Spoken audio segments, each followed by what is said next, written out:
김성태 전 쌍방울그룹 회장이 대북 송금 의혹과 관련한 당초 주장을 번복함에 따라 검찰의 쌍방울 관련 수사가 변곡점을 맞고 있습니다. 수사 진행 상황에 따라서 민주당 이재명 대표의 소환 가능성도 점쳐지고 있습니다. 보도에 강창구 기자입니다.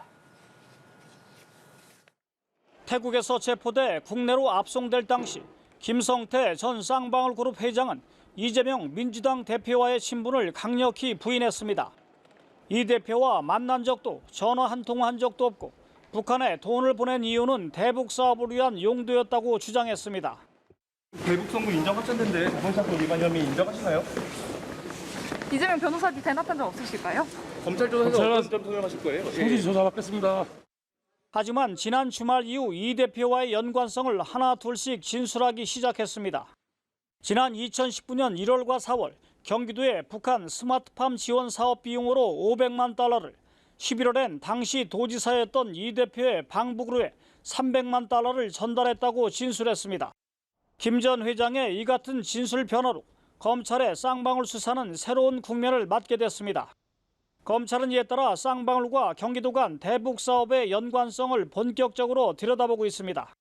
경기도와 쌍방울은 지난 2018년과 19년 고양시와 필리핀에서 북한 측 인사를 초청한 가운데 아태 평화회의를 공동 개최했고 당시 행사 비용 수억 원을 쌍방울이 지원했습니다. 또 2019년 5월 중국에서 이화영 당시 경기도 평화부지사의 중재로 쌍방울은 북한 측 단체와 경제협력 합의서를 작성했습니다. 앞서 경기도는 북한과 교류협력 사업에 합의하고 도지사의 방북 협조를 요청하는 공문을 북한에 보내기도 했습니다.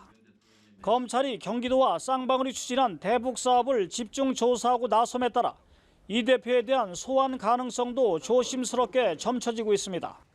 김 전 회장은 다만 회사 전환 사채가 대북 송금이라 이 대표의 변호사비 등으로 쓰였다는 의혹에 대해서는 함구하는 것으로 전해졌습니다.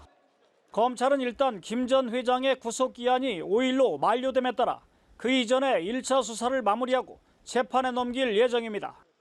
연합뉴스TV 강창구입니다.